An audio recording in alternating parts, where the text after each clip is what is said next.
A political earthquake is shaking Nigeria today, as a powerful Northern Sharia Court makes a move no one saw coming.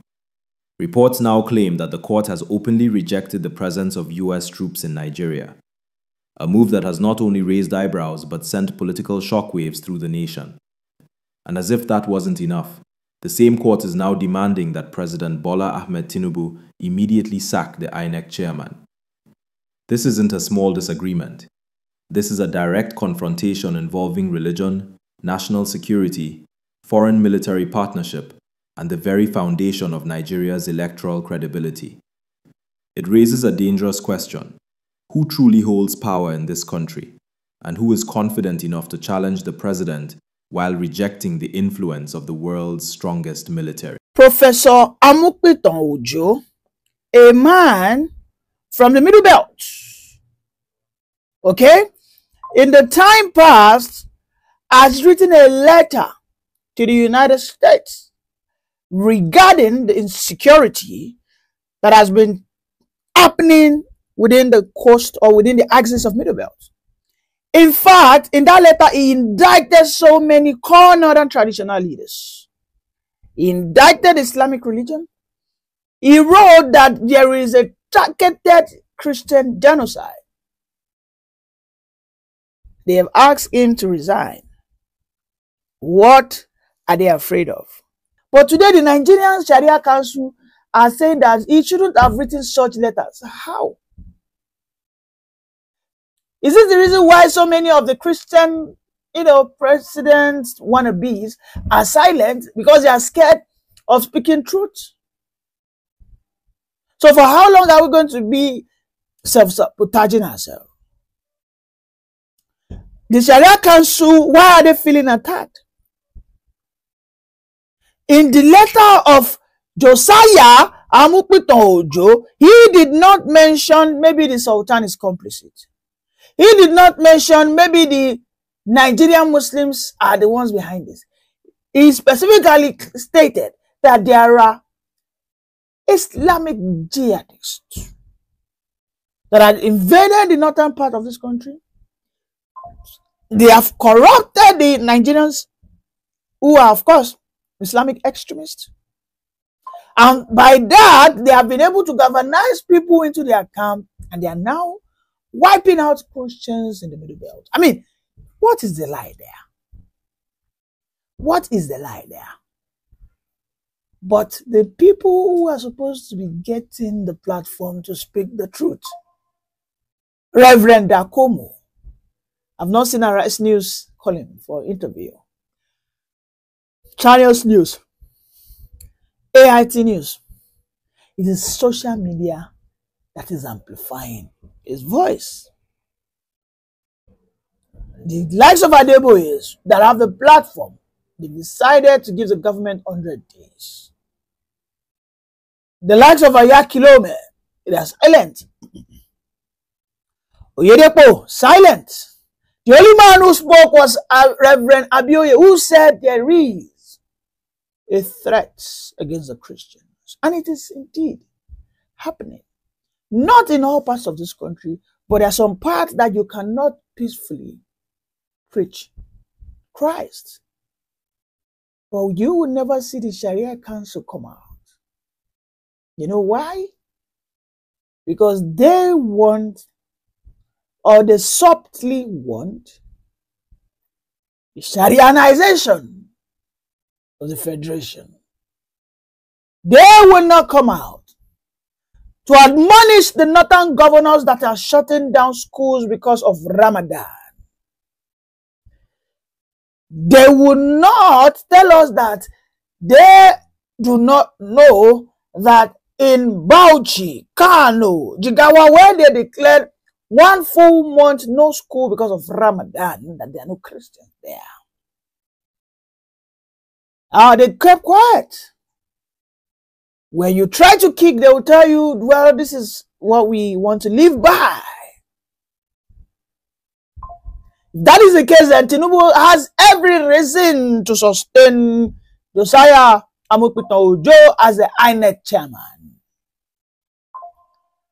If Josiah Amukpitan Ojo does what he needs to do, so be it.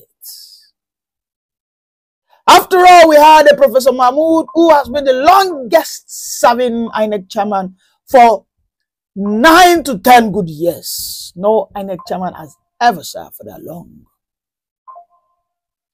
These people never came out. This hypocrisy will consume us if we, who proclaim to be the affected, continue to be cowardly in our actions and our counter narratives. What sense is it that the Nigerian Sharia Council will be demanding for the immediate sack of the new INEC chairman, anointed, nominated, appointment, and approved by the president? What? Just think about the weight of this situation for a second.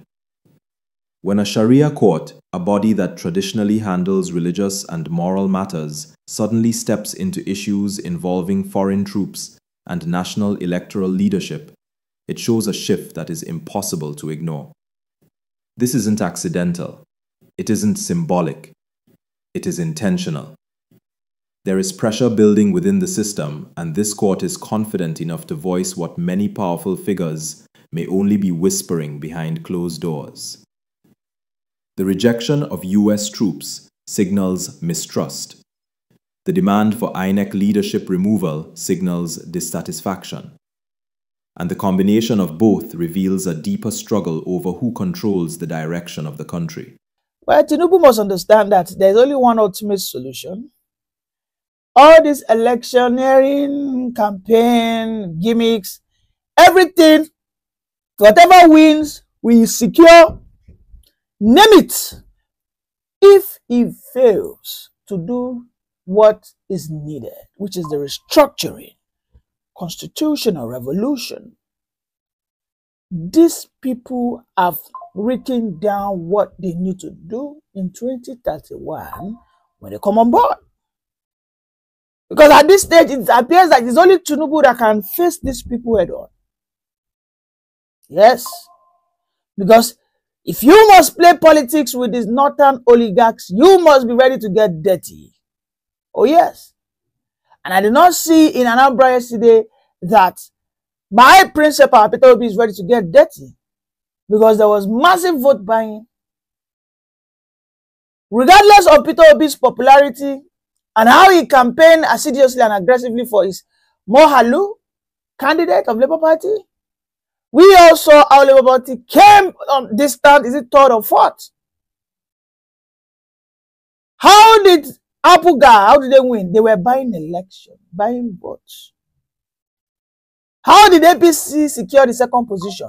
They were buying votes with gala and malt. So if you must defeat the North, you think you want to go into an election of sanctimony or no. These people are, look at what they are doing. These are people that when you say there's Christian generals, they'll tell you, no, there's also Muslims who are being killed. And say, okay, fine, who are those killing them? We say, okay, let's just see who the people who are killing them. We say they are Fulani marauding headers, Islamic terrorists. Okay, if the Christians are crying that these people should come, just as Professor Amikwiton, the INEC chairman, did, I think 3 years ago or so. That letter is out there. Just as Professor Amikwiton did. Is Nigeria for you people alone? Is that the case? Is that what we have? It is unfortunate that if we remain this quiet, we will get consumed at the end of the day. And I hope Tinubu will grow the courage to do the right thing. Let us, in a haste, talk about how we want Nigeria to be structured so that nobody will have this undeserving self-entitlement to be within the corridors of power in infinity. What this situation exposes is a fragile balance of power in Nigeria today. A regional religious court openly rejecting US military presence, while simultaneously demanding the removal of the INEC chairman, shows just how bold some institutions have become. This isn't about tradition alone. It's about influence, authority, and who truly has the confidence to challenge the federal government. The actions of this court send a clear message. Power is being tested, alliances are shifting, and ordinary Nigerians are caught in the middle of a high-stakes game. Every decision, every public demand, and every confrontation now has ripple effects that could touch security, governance, and the country's unity. For citizens, the takeaway is urgent. Stay alert, question narratives, and understand that these developments are shaping Nigeria's future in real time. Silence is no longer an option when the very structures meant to protect the nation are being challenged in such a public and unprecedented way. Engage in this conversation, share your thoughts in the comments, and stay informed. The nation's direction is being contested openly, and understanding these moves is crucial for anyone who wants to follow what's really happening behind the headlines.